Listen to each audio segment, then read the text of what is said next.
Are the Democrats fleeing Texas again? Yes.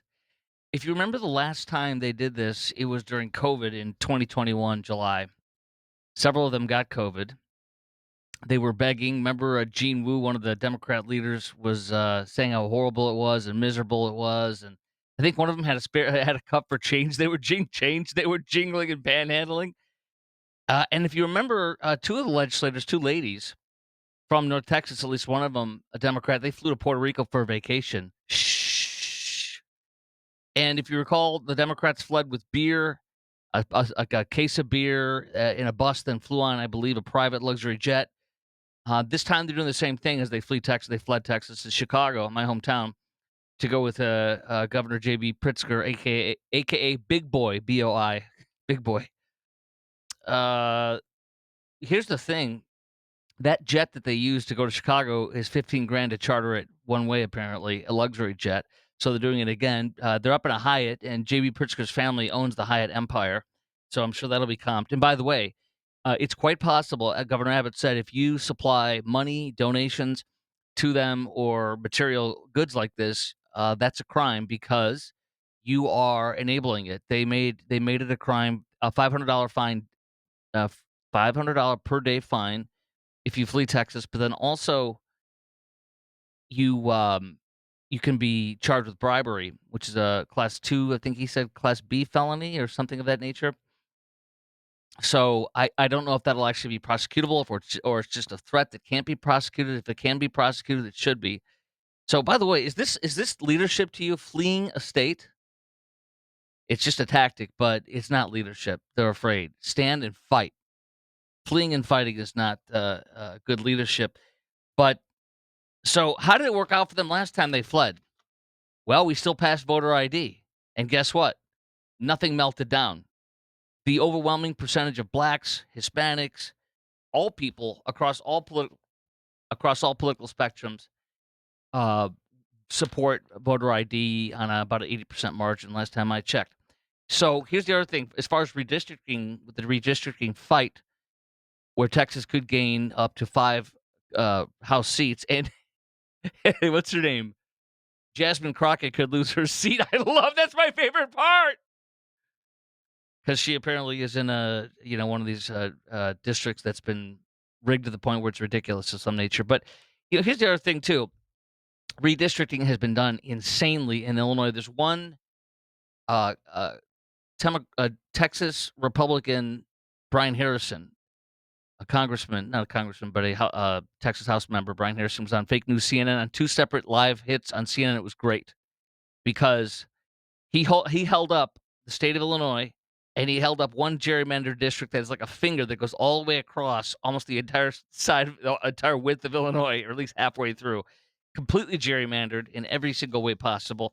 And he showed that to this fake news CNN guy. In fact, here's the interview, and this fake news CNN guy. You watch him. These people are so insanely egotistical. He's got that, like, "I'm so right. You're coming to my throne."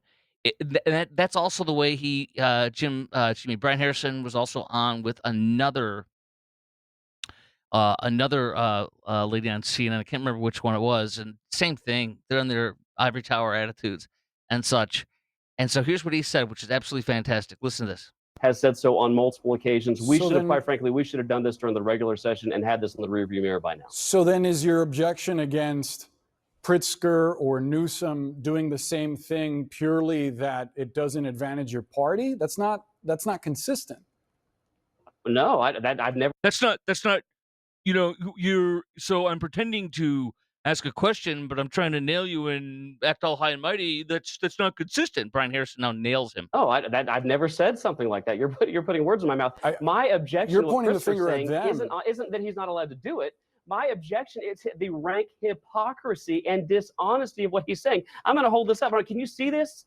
Do you see this? I want Pritzker. Did y'all have him on to explain Illinois 13, this pinky-sized finger that goes across the entire state that was 100% drawn for partisan political purposes? But I haven't seen anybody at CNN or pretty much any of the other major networks bringing him on, or the Democrats and his legislator that drew a map with districts that are far more gerrymandered than anything that the Texas maps that we're contemplating look like here today. So it's rank hypocrisy. That's my problem. And the dishonesty and the faux outrage. They're not mad that states are redistricting for partisan purposes. They're mad that a Republican state is doing it. The fine also will be 500 a day, and it accrues, and you cannot pay it off. Some other interests like Big Boy Pritzker can't pay it off. So we'll see how that goes.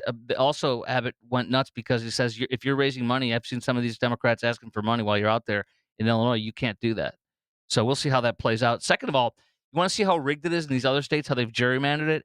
For example, in Massachusetts, where, and I don't have the exact number, but in these states like Massachusetts, New Jersey, and California, there's about a 38% Republican vote for Trump. But yet, when you have almost 40% roughly in these states, including Massachusetts, why is it 9-0 all Democrat House members? When you have 35 to 45% of people voting for Trump, and yet not one conservative or Republican House member in the entire state of Massachusetts, what does that tell you? It's rigged. Same thing with Nevada. Trump won Nevada, and it's 3-1 Dems. They don't have many House seats. The population of Nevada is not what, California, Texas, et cetera is, or Illinois. And so those are just some examples. Oh, California, which had, I think it was 38% exact that voted for Trump in California. There are 43 Democrats out of 52 House seats. Only 9 seats out of 52 Republican, yet about 38% of Californians voted for Trump. Hello? Rigged? Rigged much? Okay. Let's get into immigration. First of all, this coming out from the White House today, negative net immigration for the first time in 50 years, meaning we are losing the amount of immigrants, not gaining illegal immigrants is what we're really talking about, which is fantastic. For the first time, there's negative net migration in this country in at least 50 years. We're talking down from 2.8 million last year with the invasion Joe Biden gives. 2.8 million. That's almost 3 million. 3 times 4 is 12 million. He destroyed this nation. And in the first couple of years, it was even more. Because he was ramping it down to try to be competitive to win because he had invaded this country. He wanted to show that he could do something about it, which he didn't do. And he invaded us for all the right reasons for if you're a Democrat trying to rig the election, do the replacement theory, etc. Let me play how much we're winning, how much Trump is winning. This is insane. This is great. Here's CNN's Harry Enton saying how Trump literally is going down as one of the most consequential presidents in United States history because he's going to be one of the greatest presidents that we've ever had. That's what I say. But listen to Enton. He is like totally buttering Trump's biscuit. Here we go. That I'm saying that Trump, at least in my mind, is the most influential president, certainly this century, and probably dating a good back chunk into the 20th century as well. Again, this is why I'm saying executive orders, immigration with net migration, and we're talking about tariffs and the effective tariff rate. Donald Trump is remaking the United States. Love it, like it, or lump it. He has been tremendously influential to a historic degree. We are winning big time, which is awesome.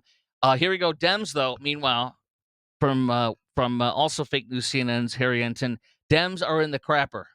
Particular point, the Democratic brand is in the basement. It is total and complete garbage in the mind of the American public. The Democratic Party's net favorable rating, record lows in all three. Garbage. What did he say? He said garbage, not garbage. He said garbage. There we go, huh?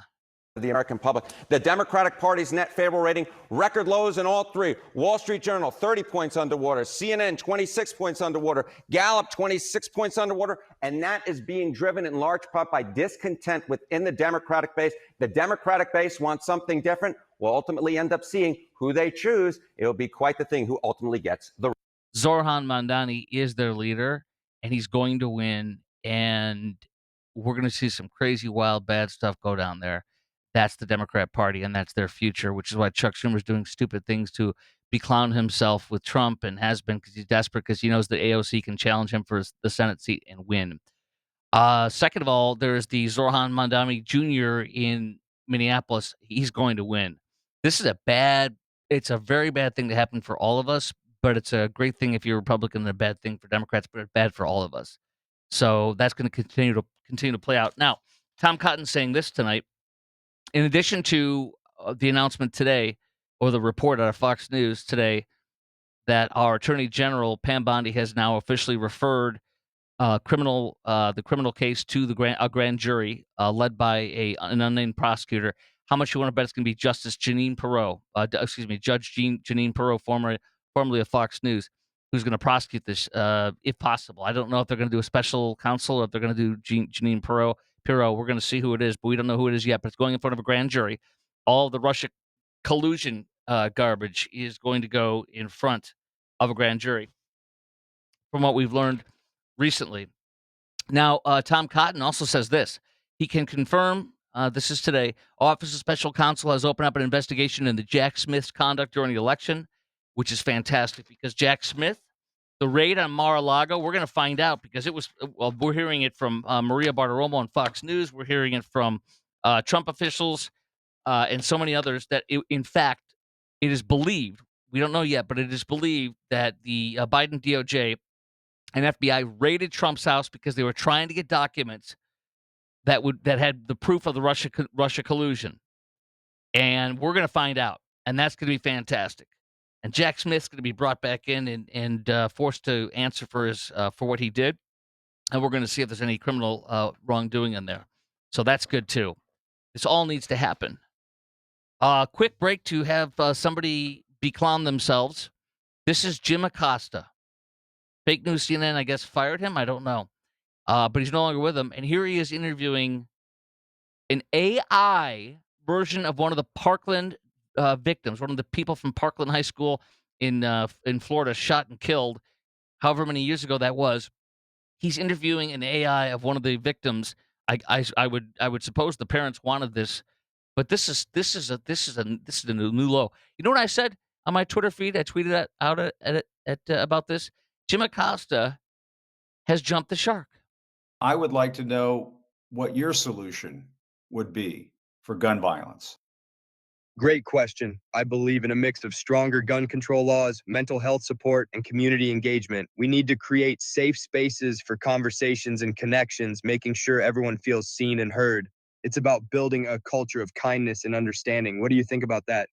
I think that's a great idea, Joaquin. Isn't that just so embarrassing? Aren't you cringe and embarrassed for what's his name? Jim Acosta? I forgot his name. Okay. Israel. Israel is likely going to approve a plan, this is from Fox News today, to reoccupy Gaza. Do I support Israel with a new plan that's reported to occupy Gaza? Yes. They want to feed the Gazans. They want to get the food there. They can't. Hamas is still there. Hamas will not give back the 20 live hostages and 30 dead hostages, some of which are Americans. I'm going to show you a picture now of a man, and I'm going to butcher his name, but I think it's Eviatar David. He's 24 years old. He was at the music festival for peace. If you remember that famous music festival, the Nova Music Festival, and he was a nice, healthy young man 2 years ago when he was kidnapped by the terrorist, Jew-hating murderer, rapists, and torturers, Hamas. Here he is digging his own grave, purportedly digging his own grave. That's what I've heard and seen, that this is him digging his own grave, and he is absolutely resembling the Holocaust victims. This is a game changer for many Jews, but also for many people. Here's a picture of it. There he is on the left and on the right. He is digging his own grave, and you can see on that picture there's absolutely, I mean, and that picture doesn't even show it fully, but the man is all skin and bones. Absolutely all skin and bones. It's very scary on some of the other pictures I should have brought for you. But so that's it. It's over. So that is one of the impetus for this. People are starving. There's 20 live hostages. The other side of the coin is the Israelis who've been mad, wanting to get the families back home, are pressuring the government, and the government's done. Because Hamas, they were doing negotiations. They thought they had a deal. Hamas pulled out of it. They don't want a deal. They want to remain in power, and they've been emboldened and encouraged and been given a victory by France, the UK, and Canada, saying we want it to be a Palestinian state. We recognize a Palestinian state. There is no Palestinian state. Yasser Arafat's dead, but the Palestinian state, quote unquote, would be given to the Palestinian Authority, which is on the West Bank. But they were given the opportunity. Israel offered peace in the state, and they rejected it. I can't remember what it was, 10, 20 years ago. They rejected it.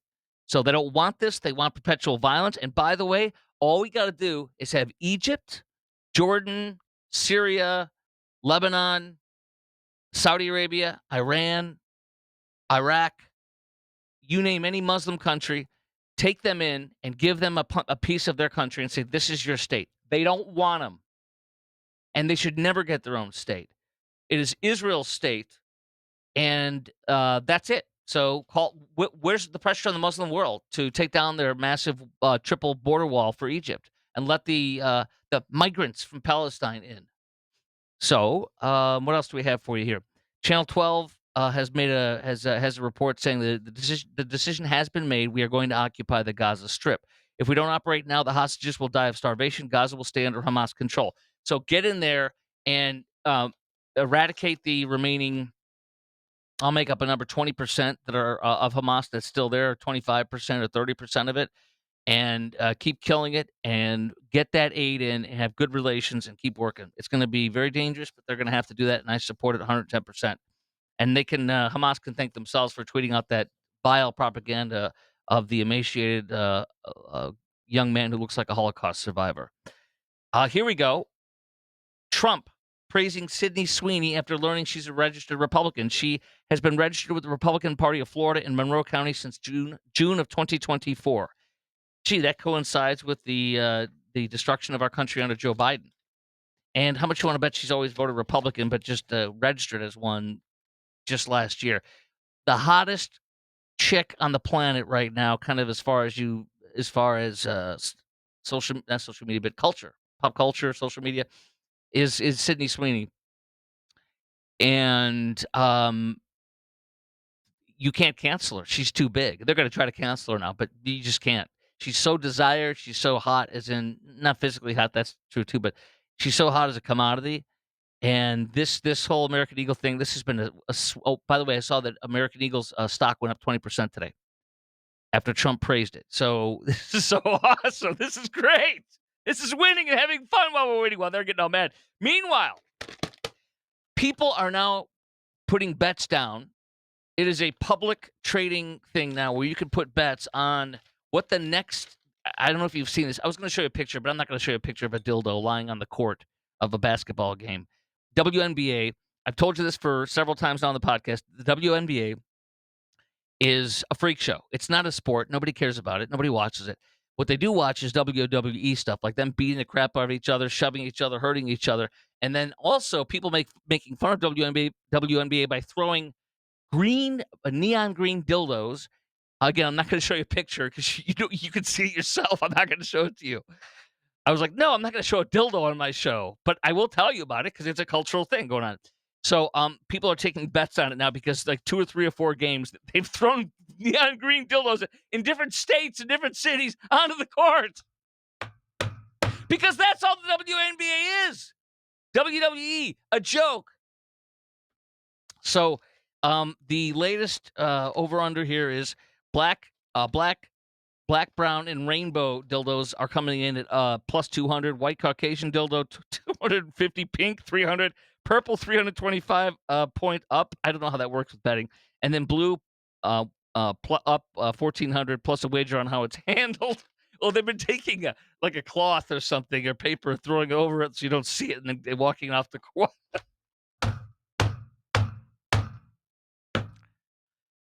I have nothing more to say. Goodbye.